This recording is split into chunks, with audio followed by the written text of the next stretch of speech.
Well, let's get into it, Mike. Awesome. Rypka, Yeah. Thank you very much for joining us this morning. We're going to do a proper, intro on a separate recording. I mean, I people don't really need too much of an introduction for you, but I just want to jump right into it. You had something, Mark, you wanted to ask. I've always kept this story in the back of my mind about you, which is one of my favorite stories. And I'm just curious, whenever you had that Vespa and had painted yourself, or you're in a red? Oh yeah. I did jumpsuit. Body paint and put on a diaper and dressed up. Yeah, that's right. And so, they're out of all the individuals that are making something that they're proud of, and they've experienced all these things in their life. I'm curious about that moment and that drive that you had and what was in your mind. Mm-hmm. How do you associate that type of situation with where you are right now? That's a very interesting question. I think that really, look, I started Torchy's with, pretty much everything I had. Yeah. I mortgaged my house, I maxed out my credit cards, and I needed business, you know what I mean? And so I was willing to kind of go to any lengths to figure out how to get business. And that year was Halloween, and I'd been open maybe like 2 or 3 months and was still trying to get customers. And so I went and got my Vespa and said, how can I make a big splash? And they used to do, maybe they still do, just a big Halloween parade down on 6th Street. And so I painted myself red, put on a diaper, and put on some devil horns, and had a pitchfork, and went down there, and I had a bunch of like free taco cards, and was just trying to promote my business and do something kind of fun and interesting. And it's funny, like I think we still, even today, sort of have that kind of drive and willingness to go out and make a splash. And we do a lot of fun stuff on social and out in the community and things like that. So it's a lot of fun. Do you find yourself, because there's this level of I don't know, there's this level of excitement, there's this level of not knowing, there's this level of I got to do this or else there's no other way. Yeah. There's all these probably interior motives that created that moment, right, on that Vespa and that drive and that passion. Are you still able to tap into that in a way that that you can recreate that feeling or whatever that was? Yeah, I mean, I have that feeling on almost a daily basis, to be honest. And it's my baby, right? Like I gave birth to this thing, and obviously I've had a ton of help and lots of great people along the way to help out.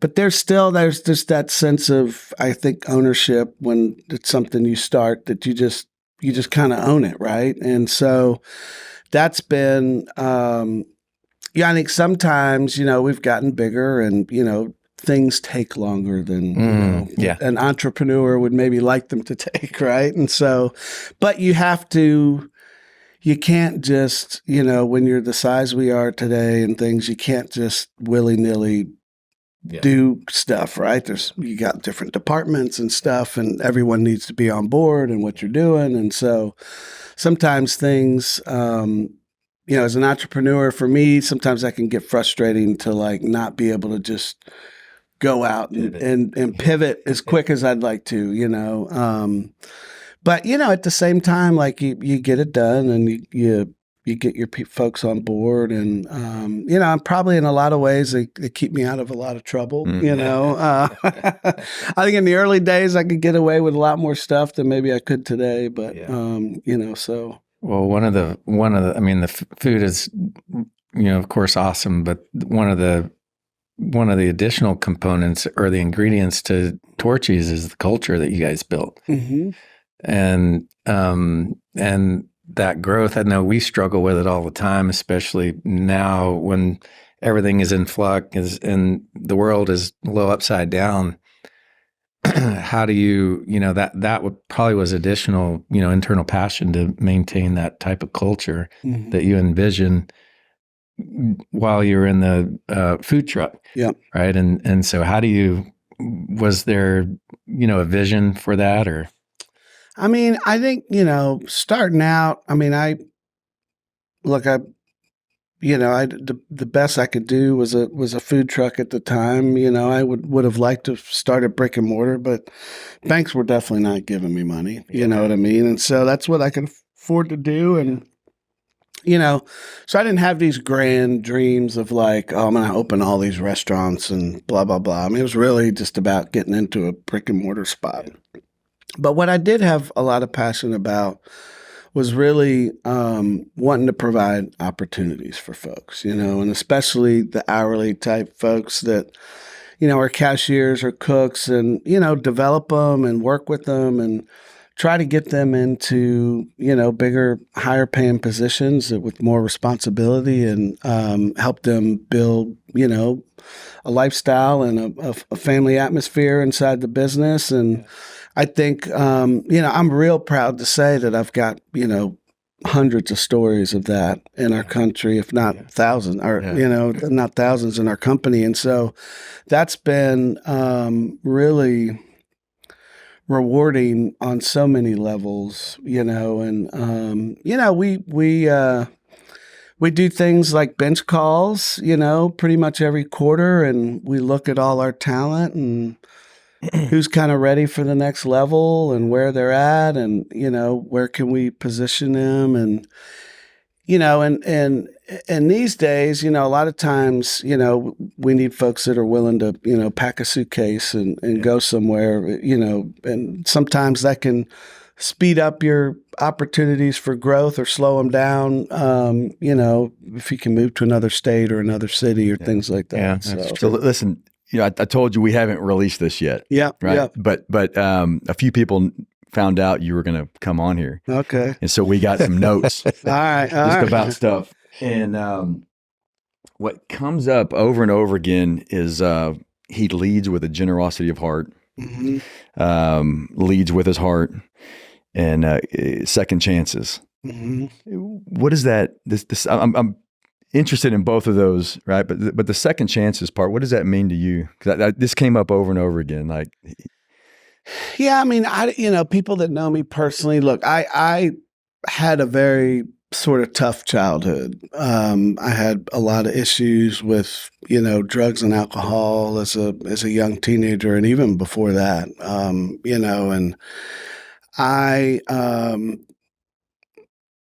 I was pretty misled a lot when I was younger, and I was able to get off of all that stuff and kind of get my act together. And for me, that was a real second chance at life, And I had friends that weren't able to do that, and a lot of them have either died or spent many years in prison or many other things, and so I feel real fortunate and real grateful to have had that opportunity, to be able to kind of turn my life around and do something different. And so I think, from that standpoint, anytime I see folks that, maybe need a hand up, or that, maybe they've gone through some rough times or whatever, or struggling with whatever, if you can have a little compassion for them and work with them and show them that like, hey, there's maybe a different way. And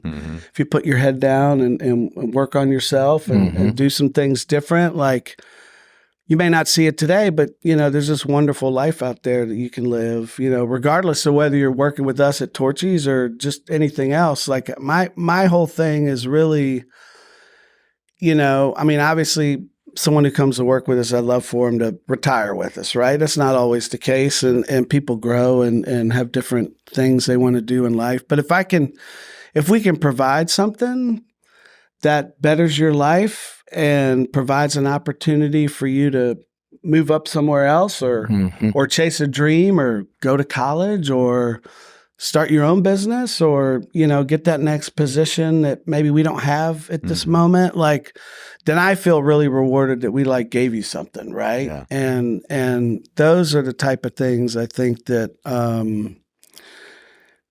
we really kind of focus on in our culture to make sure that, that stuff's in place and people grow and, I mean, it's selfish to think like, oh, I need to keep all these folks in our company. Like, that's, it's just not how it works. Yeah. So, a lot of people espouse kind of a people first mentality, right? And I was fortunate enough to be in a position with Torchy's to actually see that in action. Yeah. And I agree. I mean, there's countless stories, and I'm sure there's people that are still there that that their lives have just changed, drastically because of their being involved with the company that you created. Yeah. Like, why is that so unique, right? Because I mean, I hear a lot of people espouse like, well, people first, but it's not that common. Yeah. Is it, did you find it tough to do that at times, or like, I don't know. I'm just curious about that. Why? I don't know. I mean, look, there's been things where, you've tried to sort of promote folks and maybe you thought they were ready for a position and you kind of realize like, oh, that might have been a little over their head. And those stories are tough, right? Like, because you want people to succeed. And, it at the end of the day, it always, we all take self-responsibility and, sometimes, we're provided opportunity, we either seize it or we don't, but I think, for me, it's been kind of natural. I think just going through the experience I have, my parents and my upbringing, while it was tough and there were definitely big challenges there. I mean, they both of my parents were very sort of loving towards just people in society in general, right? And so I think it's just been kind of part of my natural character, thank God, and I don't know, I just tend to have a lot of compassion for people, I think, sometimes our greatest assets can be some of our greatest defects. Sometimes I do a little too much of that with folks and maybe get taken advantage of at times. But I always think if you lead from your heart and, with real integrity behind it, like you really can't lose. Yeah. And maybe you get a little taken advantage of here and there sometimes. But at the end of the day, it's that stuff, you pay it forward and it pays itself back. Yeah.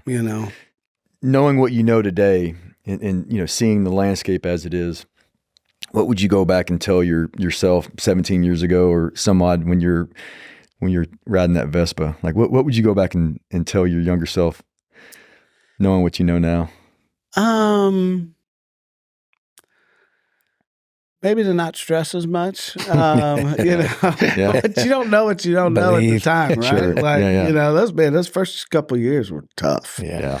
They were stressful. I think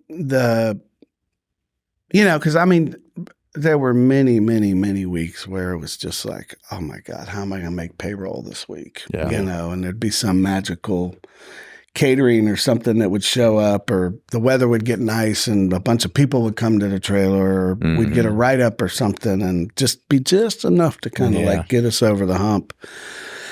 And those, eventually I was able to get to a place because I'd been through enough of that to just be like, look, it's going to be what it's going to be, and just keep putting your head down and doing the next right thing and just trust. But definitely probably caused myself a little more stress than I needed to. But at the same time, some of that stress was the driver to not keep me still, right? Yeah. And so I think at that point in my life, I kind of needed that to keep me on point, driving the bus and, kind of doing whatever it took to keep things going. something you said earlier reminded me of, I don't know if you ever read or listened to Matthew McConaughey's book, I think it's Green Light. And anyway, there's in everyone's trajectory, there's these opportunities that you seize. And I find it real interesting, especially when you're able to sit back and reflect and think about the scooter or think about your first truck, and then the people that you meet or the groups that you meet or the decisions that you made. Are there big impact moments where you made that gut decision and it was the right decision, or whether it was right or wrong, it empowered you to move forward? Yeah. Yeah. There's countless, right? Like, I mean, I think there's been many examples of that. My partners in business, great choices there. Just, different hires we've made along the way.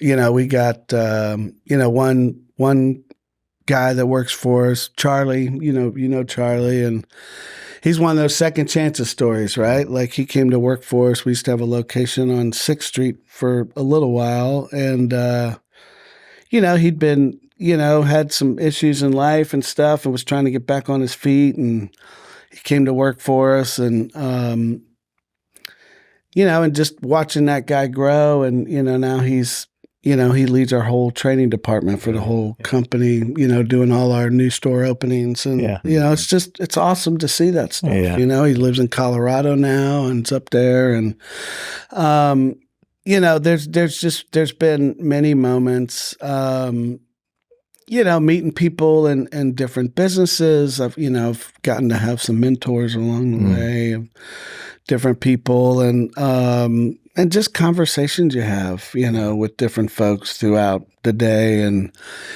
our customers, we have such an awesome fan base, and there, I can remember many days of just feeling kind of down and like, man, I just don't know if this is going to work. And, some customer would walk up and say, man, that's the best damn taco I've ever had, and just warm your heart up and like, okay, like, all right, you can do this for another hour. You can do this for another day. And, there's just tons of moments like that kind of throughout, the history really of my life, not just with Torchy's, just in general. How'd you get started in food?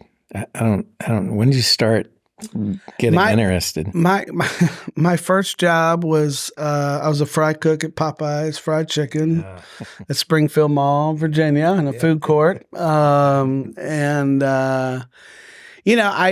parents were divorced. My mom was a single mother. She was a journalist. Back then, women journalists definitely got paid a lot less than men journalists. She struggled, right? We weren't quote unquote poor, but we definitely weren't, it was paycheck to paycheck pretty much. And if I wanted any kind of money, like, I needed to go out and get a job. So, so I did that because it's an easy job to get, when you're kind of 14 years old, and 13, 14, I think. Maybe it was 13 when I got that job. I think I lied on my application. But I got a job there, and, at that point and I was still kind of doing all my stuff back then. And so I didn't take it that serious. But when I kind of got my act together, and I went and worked at this country club, and that's where I really kind of fell in love with food. And I had a great mentor, chef there, a guy named Chef Brian. And, it's funny, he almost fired me because I was just so slow in the kitchen at that point. My knife skills were horrible. I was always cutting my fingers and dropping stuff, and I just was an awkward kid, But I actually kind of knew the writing was on the wall, and had gotten this other job. And I don't know, something switched.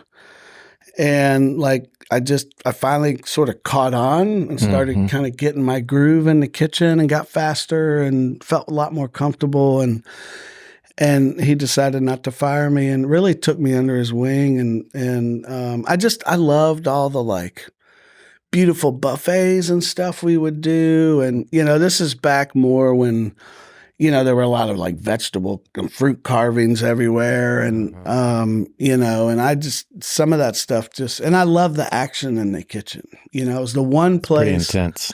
It was the one place I could like shut this off and be completely shut off and just be focused at the task. And, this is expression like me and some friends use, like this is a really bad neighborhood, never go in by yourself. And so and the kitchen was really a place I could just turn that off. And there's nothing better, at least for me, like being in that rush. And this is just sort of, there's nothing but what's right in front of you. Yeah. And you're just focused on that task at hand. And there's almost, for me, was almost the Zen moment, and you're in the flow state. And when things would just flow, man, it just felt great, Yeah.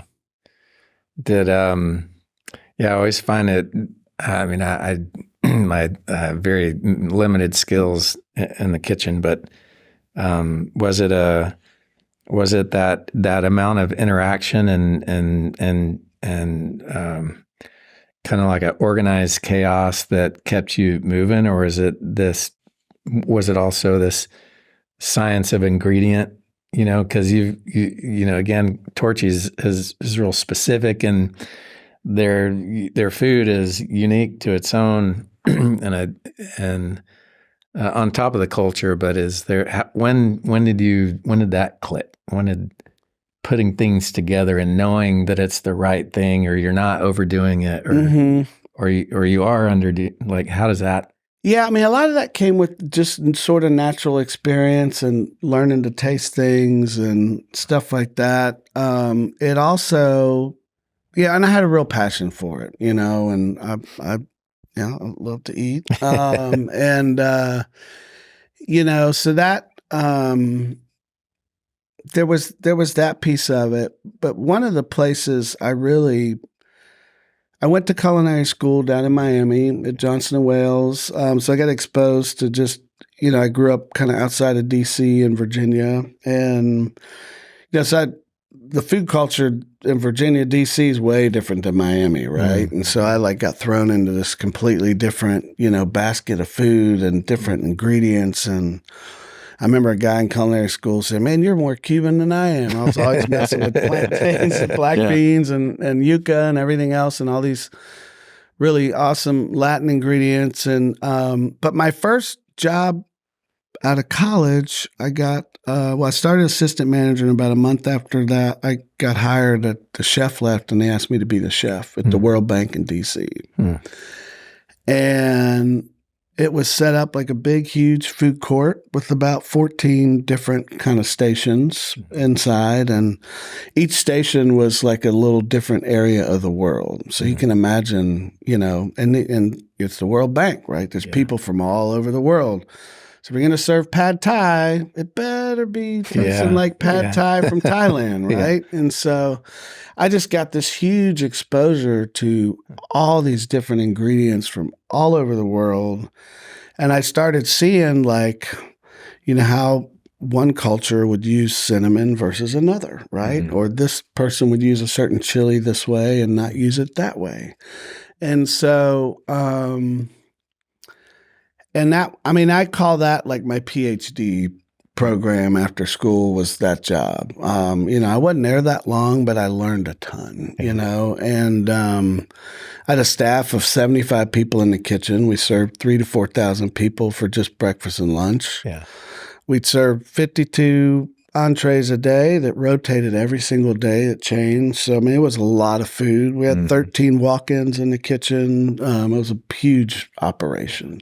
And here I am, 22 years old. They used to laugh at me when I first started because who's this kid, right? Yeah. And, but I learned a ton and I learned real quick how to get in with my guys and work alongside them. And I gained a lot of their respect. And when I was changing the menu, I started asking them and getting them involved. Like, I was really lucky that out of the 75 people, there was about 24 different countries represented on my staff, which could be a communication issue sometimes, but everyone spoke enough English to figure it out.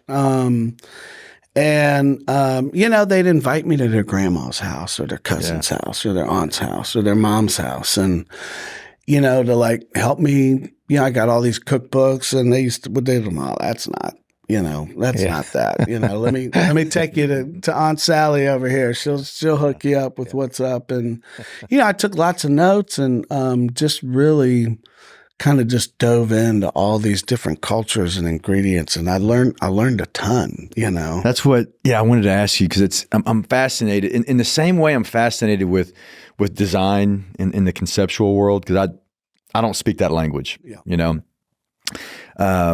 like, when you're putting these ingredients together and coming up with different foods, because obviously one of your geniuses is that the flavor and the food and the ingredients and creating an experience through that, right? Like, where do you get inspiration from, number one? And then number two, like, how do you know you're done? Like, I've asked this question of designers, and it's an interesting, the answers are pretty interesting, but when you're putting that together, like, how do you know it's ready to put out into the world? Like when you were doing the tacos of the month and coming up with these new ideas, like, how, do you get to a point and it's done? Or like, what does that look like? I don't know that there's a real formula for that for me. You just kind of know, I mean, good is good, right? Great is great. And I think there is a bit of a balance of like having something and then still messing with it, right? Sure. Yeah, like sometimes it's got to be done. Good is good, right? Well, is that how much of that's is it all you? Is it like, because I know that you have other people taste it and you get their feedback. Yeah.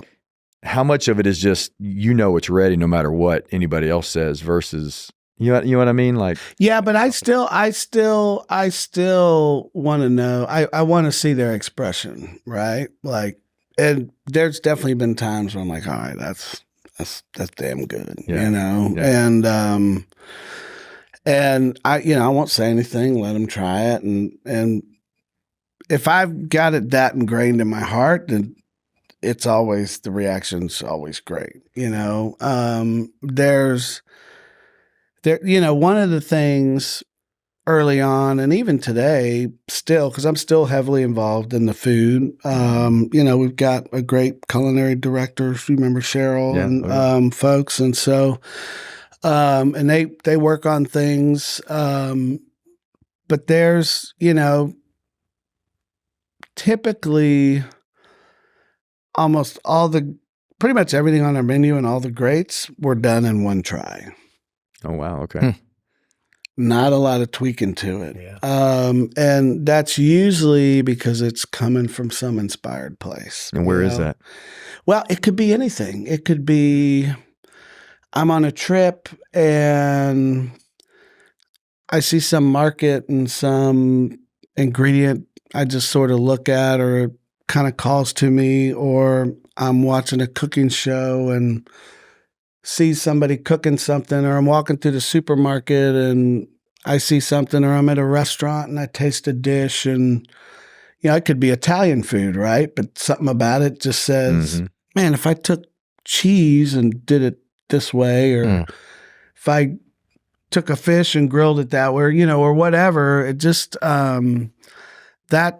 that's typically what inspires those thoughts. And from that, kind of gets the wheels going, right? And then it just sort of comes together, There's not a lot of science behind it other than just passion and kind of creativity, to be honest with you. Yeah. I don't know how else to really say it. Do you still kind of tinker and experiment with that, outside of Torchy's when you're at home kind of? Oh yeah, all the time. I cook probably most nights at home. Okay. Still. What's your go-to? Like, what's your go-to? I mean, dude, it's hard to beat a good old steak on a nice pellet grill. Yeah. You know, with just some veggies and maybe a starch or something, or just a steak and veggies or salad's good for me. It's funny, I cook pretty simple for myself, but I'll throw parties and get inspired and get crazy and start making a bunch of stuff. Yeah. But I mean, man, I've spent so many years cooking. Sometimes it's a lot of work in the kitchen. Sometimes you're just a little tired, but I still definitely still have that passion of just getting in the kitchen and having fun. What do you do? Has there been a change in inspiration, from way back when you started as to now? How do you keep yourself inspired, and how do you keep that fire going? Travel is a big one. Yeah. Traveling, I think, is big. Getting out, seeing other cultures, those types of things. I'm, actually dating a woman from Argentina. Actually about to go propose to her. Oh, congratulations! Exciting. Yeah. But she, and my father lived in Argentina for a long time, and I've got two sisters down there. I'll tell you the story about that whole situation later. But, so like going down there this last year, and a half has been great. Cause like just re-see like just different things, traveling to the Caribbean or going here, going there, going to Europe. I was in Spain last summer, and just saw some cool stuff. And they're just, they're just like little bits of information you just sort of store up here. And, when you need it, I love street food just in general. And that was kind of sort of what was inspired with Torchy's was just kind of taking street food and adding a gourmet twist to it, gourmet street tacos. And so,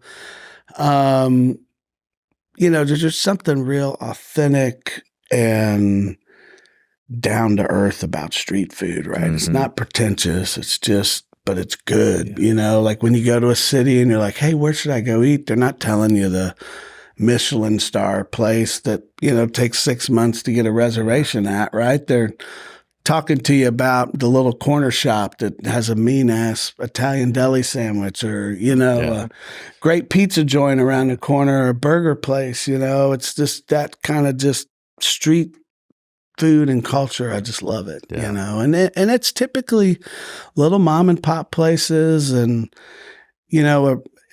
simple menus but the food's just great and it's just always made with a lot of love. Yeah.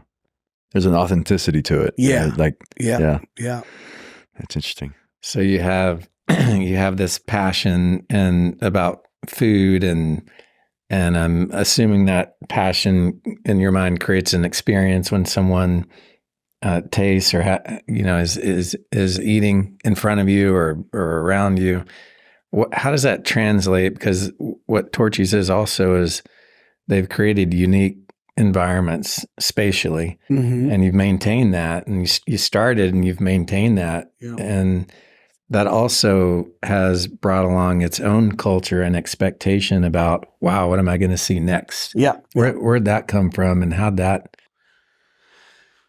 Well, so my partner Farrell was, I brought him on pretty early, about a year after I'd been in business, and he construction's not my thing, right? And I think it's important when you're a business owner to like realize what you're good at and what you're not, right? And so, and I knew that like, hey, if we're going to get into a brick and mortar eventually, and we're going to need help with this kind of stuff, and so he had a lot of great input and insight to that. But as a group, we talked about, how do we sort of take this kind of street sort of trailer vibe and sort of bring it into the restaurants, but in like a new sort of innovative way, right? And, we've had some, you've done some great stuff and you've done awesome stuff, and we've worked with other folks who've helped along the way. And, I think when as long as you have sort of kind of the mode you're looking for. And one thing that's really fun and cool about Torchies is we have this sort of brand that doesn't have to just stay in a box. Yeah. Which I feel grateful for. Yeah. And so it allows us to kind of do a lot of fun, different things, and so, we'll have, we've used, like plywood and things like that. We've used a lot of steel and, road reflectors in a lot of stores. We've got graffiti in our stores. We're starting to bring that back into some of our designs again.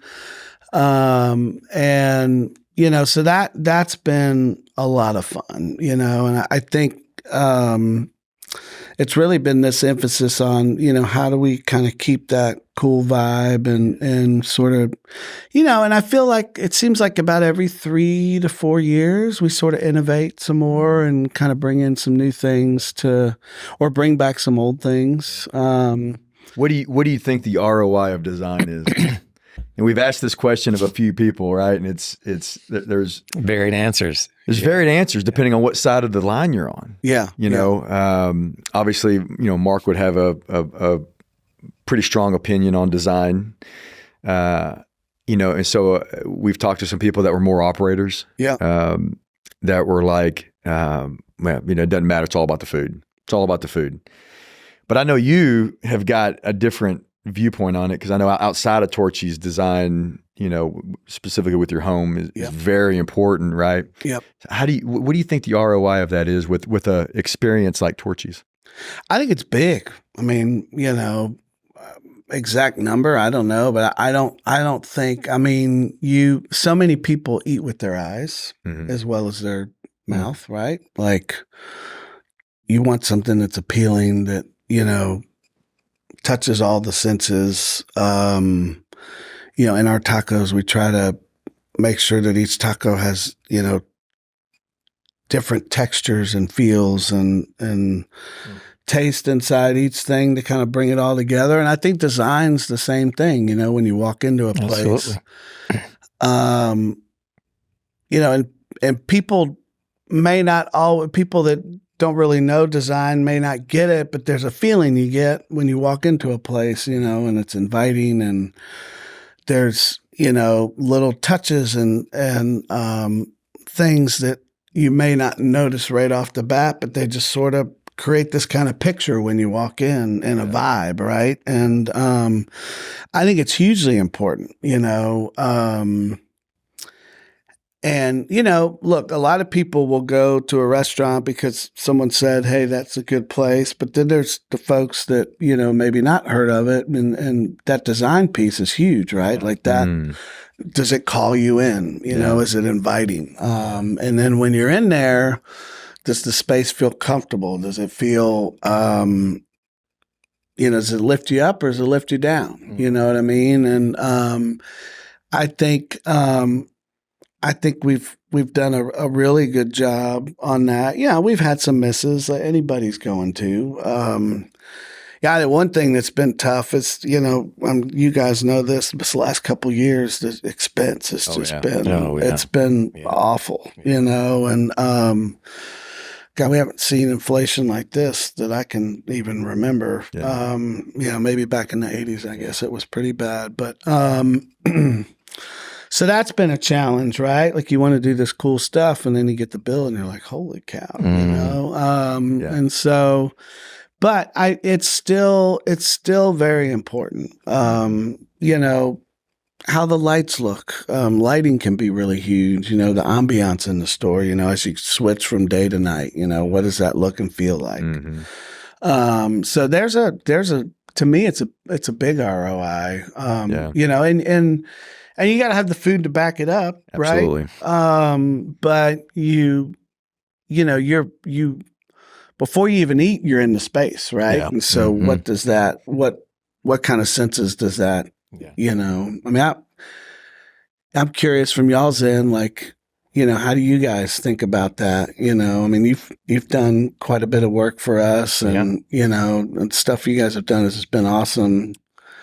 Number one, I think the process of design, no matter if you're talking about food, if you're talking about architecture, if you're talking about paint on a canvas or construction for that matter, right? That there's a process that we all go through. And I think that when it's appropriate to the event or the person or the product that it's for, then it all works. And that was something that we always think about in terms of, well, what is the direct correlation of the people that we're working for or with? And you mentioned it. The food has a color, it has a texture, it has all these characteristics that could be applied to a space, and that sets the platform. Yeah, and I think as long as you're approaching it from that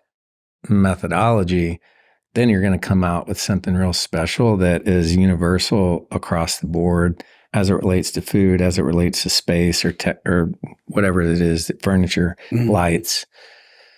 When that system is broken and there's a face value for a thing that doesn't necessarily apply to what it's centered around, then I think then it starts to break down in terms of its value. It's ROI, right? Yeah. There's a plasticity to it that just doesn't work. Yeah. And you may not know what it is, but you can feel it, Yeah. I mean, I think so much of design and food and, they both sort of evoke emotions, right? Yeah. And there's a direct correlation to when you walk into a space and how you feel, I always felt like, there was you guys on the food side set a pretty high bar at Torchy's of like, okay, like there's this high level experience that our guests are going to get when they come in to eat. Like we better match that with the design and the quality of the build. Right. And I can tell you, that's one thing that I was struck by immediately, within the couple months of being involved with Torchy's, is that there was no compromising on anything at any level, right? It was like, we're going to do everything right? From the build, Farrell was really meticulous about making sure things were done correctly. And we weren't going to cut corners. If it was meant from a design side, if it was meant to be this material, we're going to put this material in there. Right. And then I saw that outside of, listening into conversations on the culinary side. Like, we're not going to compromise on food quality. We're not going to compromise on proportions. We're not going to compromise on where we get our chilies and where we get our, I remember listening to one about eggs, about, there was an opportunity to go buy an egg or get eggs somewhere else cheaper, but they weren't the eggs that we'd been using. Yeah. And there was like, well, no, this adds to, it's a small component of the overall experience, and we're not gonna go save $2 per carton or whatever it was. Like it was like, we're not going to compromise on anything, and I just saw that as man, this added up to this. That to me added up to the people lining up around the building at a new store opening, waiting hours to get in and try our food, especially when we went to a new market. I was like, oh, that's. All that adds up to this. Yeah. And I thought that was pretty amazing. Are you, does that get way more difficult now at scale when, with what you're looking at now? I mean, it does. I mean, I think, there's definitely, look, we're really well known in Texas and Colorado and Oklahoma, kind of our core markets. But you start getting out there and it takes brand awareness, right? Yeah. It takes time to build those things up, and we still have the big openings, but they can, we've had some markets where it's gotten slower after that, like big honeymoon curve. Yeah. And it's really, it's about, there's people don't give enough, I think, credit to how important a location is. Having the right demographics, being in the right space where people are coming for a lot more reasons other than just Torchy's, especially when you're going into a new market. A lot of times you got to pay up for that, right? Which is a risk, and your rent's, probably 30% more than it would be maybe even 2 miles down the street, but that 30% more makes all the difference, when you're putting eyeballs on your building all the time, and, so yeah, we've definitely had to do some learning. We made some mistakes this last, call it 3-4 years that I've been kind of having to clean up. But it's been, it's all good. I think, we've got some exciting cities we're going to go into. We're finally getting into Nashville, which is awesome. Nice. We've got a spot in Atlanta we're going to go to, which is awesome. Yeah.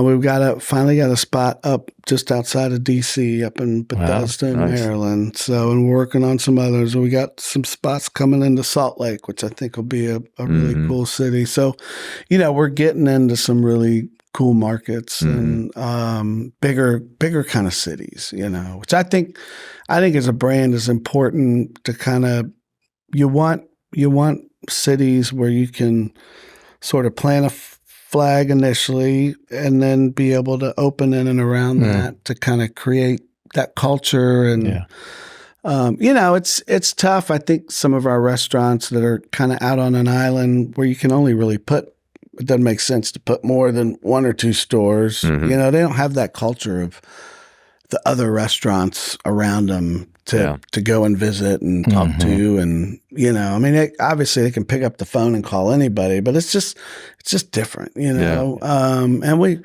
it takes a strong operator to be in those places. And we've got some great folks, on some of what we call kind of more frontier type markets. So, yeah.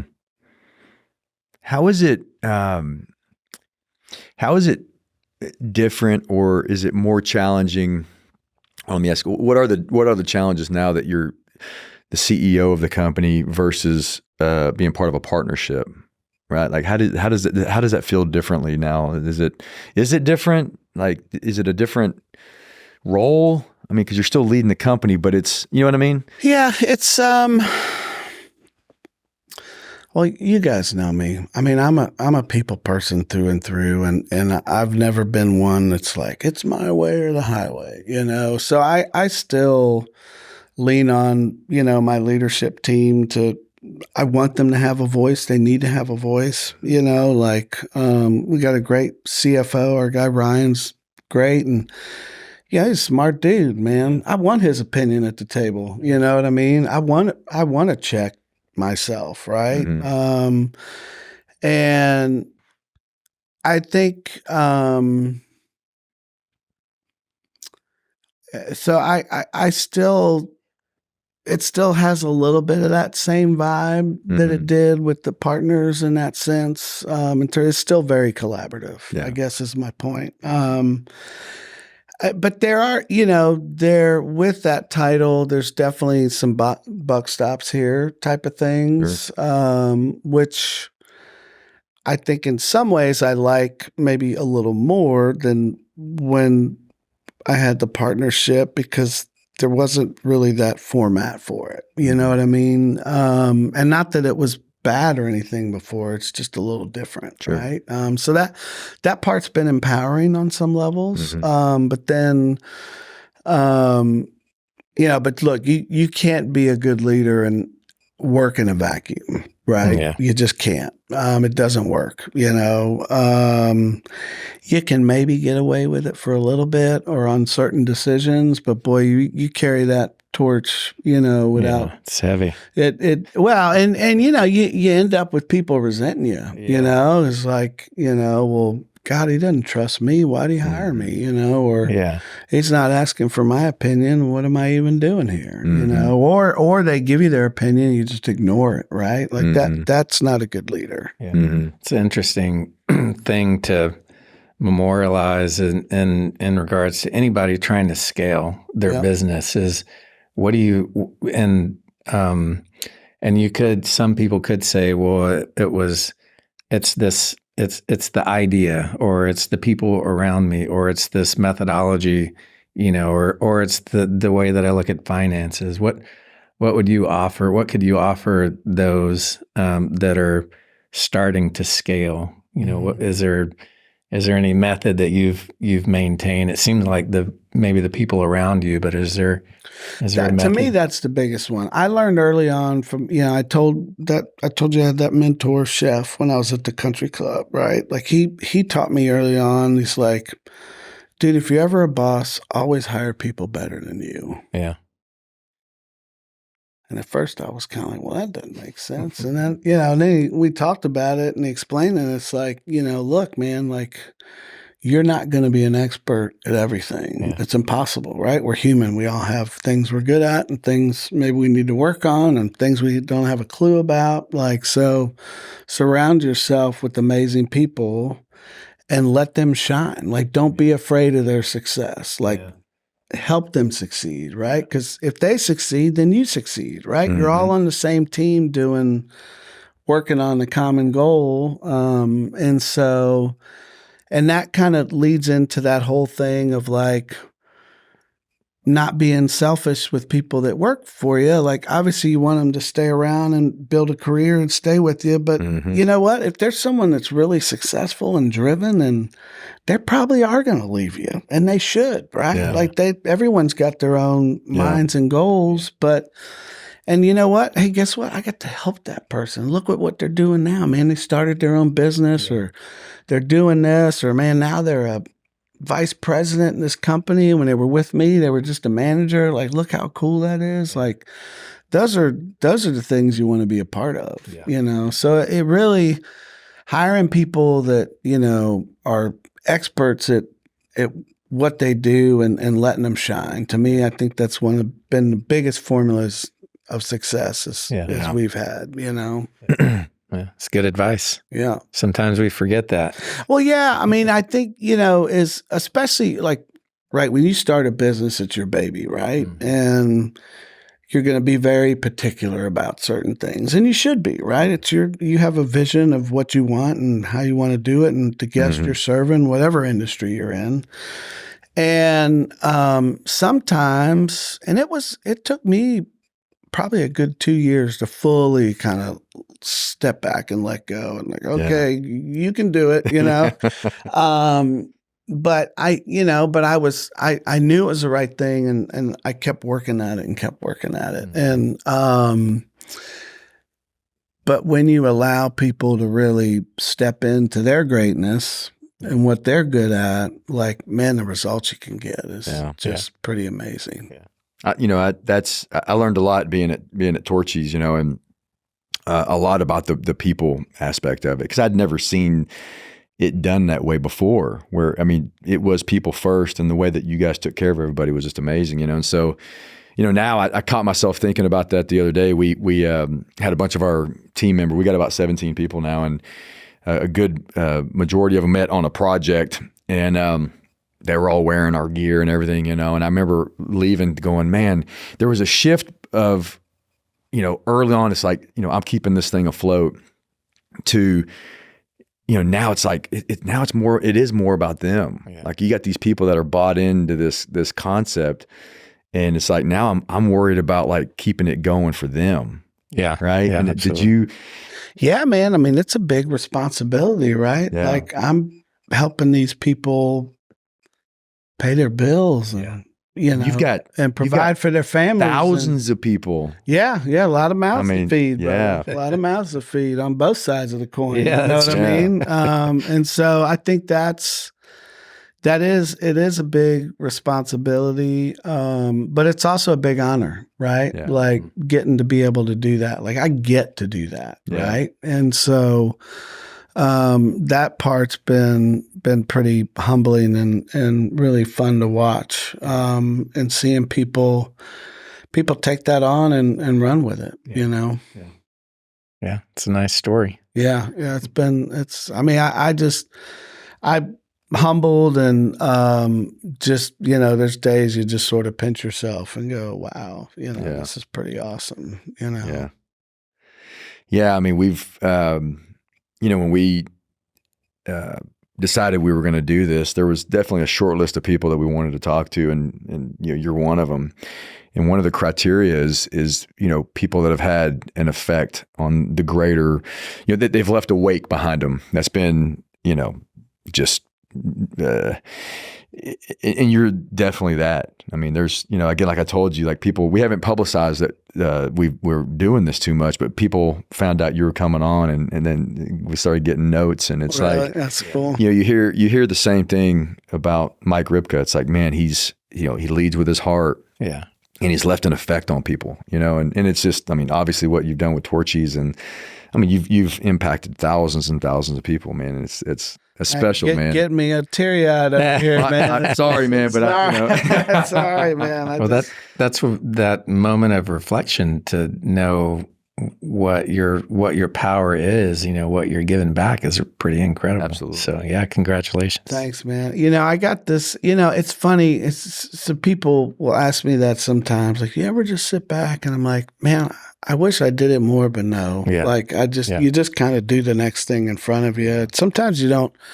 You don't take pause a little bit when you've got 300 people lined up around the building trying to get in. I mean, it's like you do. There's moments you do, but you almost have to. You can't really create those moments when they're going to happen. They just sort of happen, right? Mm-hmm. Like I remember we opened our Denver store. Yeah, man, that one tore me down. It was our in a blizzard. Yeah, in a blizzard. It was our first store out of state, and it's snowing like Christmas out there, and then some. And I mean, literally, Jeremy said it was wrapped around the building twice. People out there shivering, really just cold. ready. I mean, hours before the doors open. Really. And dude, I gave a speech to the staff, and I lost it, man. Because I was just humbled. Like, here we are in this completely new state, and look at the love and support we're getting here. And that's still one of our best stores in Colorado. Yeah. And we've, there's been all these little different moments. This last year, my culinary school I went to honored me with this Lifetime Achievement Award. I had to give up and give a talk, and man, I lost my cookies, man. It was because you don't always take the time to really reflect, and it is. I mean, what I've been able to do, and with all the help, and that goes back to those second chances, right? Like I've had so many people like help me along the way. Yeah. It's like, why would I not give that back, right? Like, it just. What's been your North Star? Like when you've had those moments, like of like, kind of, I always relate it to like staring out into the abyss, not knowing what's going to happen next. Like what's kind of kept you grounded? I've got really good friends that keep me grounded. They're probably more family to me than, kind of what I felt as a kid growing up for family. I've got some just really awesome, amazing friends that like, any one of us would drop everything we're doing and fly across the country or do whatever to help each other out. So I've got some amazing friends. That keeps me grounded a lot. I have a bit of a spiritual side to myself that, I meditate pretty much every day. Like that keeps me centered. And, I work on that, just like you would work out at a gym. And that really helps me kind of stay centered and grounded and a clearer mind.